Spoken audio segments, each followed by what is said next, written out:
What's going on, everybody? My name is Memento. Welcome to my studio here in Los Angeles, California. Here to answer the questions for the Logic and hitRECord project. Let's go. Boom. This is my spot here in Los Angeles, Palms, California. This is my studio. This is where all the magic happens. This is the main spot I spend all my time doing. Any night at 2 in the morning, I'm either facing the computer or the keyboards, just making beats, doing my thing. The main program I use is Pro Tools. I use Pro Tools and a little bit of Machine. I've dabbled in FL and Logic, but these are the two that I really feel comfortable using. And this is my vocal booth. It's kind of a makeshift vocal booth, a little bit of foam.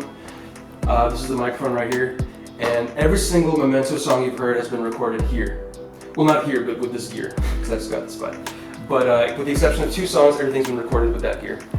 The rest of the space, I got this regular ass couch from IKEA.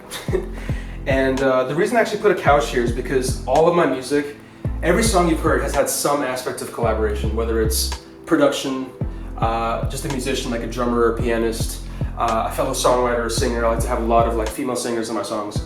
So I like to have a comfortable spot for people to sit down and just collaborate and feel good. Here's the guitar collection. Like I was saying, the guitar is my first instrument. This is the first guitar, or the first main guitar I got back in 2010.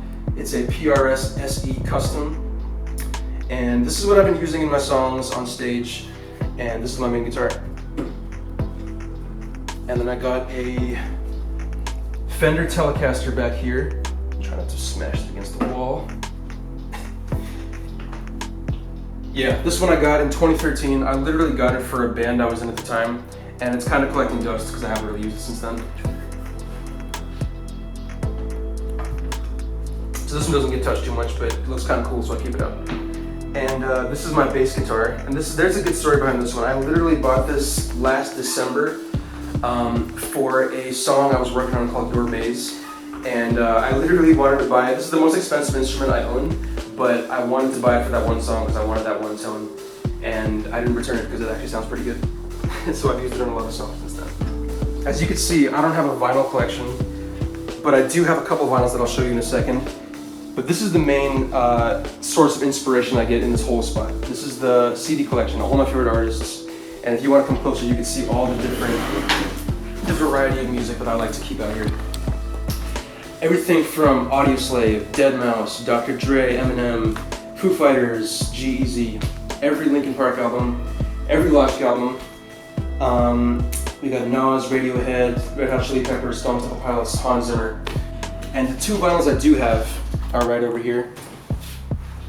This is the Jay-Z Kanye West Watch the Throne album. Like I said, I'm not a huge vinyl collector, but this was given to me as a gift. Very thoughtful from a very nice girl. And this one is the Linkin Park album, 1,000 Suns. So this is the only vinyl I bought, and the story behind this is I was in high school when this album came out, and I was just a crazy fanboy. I'm still a crazy fanboy. But I wanted to get the super fan edition that has the vinyl, the CD, an art book, an art piece, and that's why I have it. The reason I keep these 2 here is because I was thinking about framing at least the Linkin Park one, putting it up somewhere over here, but I don't know if I'm going to do that. And the last part of the studio is some of this art. So I just got this spot, I think about a month ago. Not too much art up here yet, but very soon it'll be covered with art. So this is easily one of my most prized possessions. One of my fans made this for me in 2017. He came to one of my shows, his name's Abraham, and he was really moved. He checked out my music, he was really moved, and he just was compelled to draw this. And he said some pretty heavy shit to me, some pretty deep shit via Instagram, so this really means a lot based on the effect that my music had on him. And this will definitely go up here somewhere once I get the rest of my art. So this one is a piece that my dad painted, and I should say, I think a huge part of my creative influence comes from my dad. Just growing up around this visual art, he's been painting pretty much my entire life, I'm sure longer than that. And this is my favorite piece he's done out of the hundreds and hundreds of pieces he's ever done. And yeah, I think the influence of just having him be around and painting and just doing his thing from an early age really just sparked a creative energy in me from a very young age. This is the last piece. This is an eagle that I painted back in 2013. This is the first, or not the first, one of the first paintings I ever made, and this is my favorite one out of the bunch. So I like to keep this somewhere over here once I find a spot. And before I forget, one piece actually already made it onto the wall.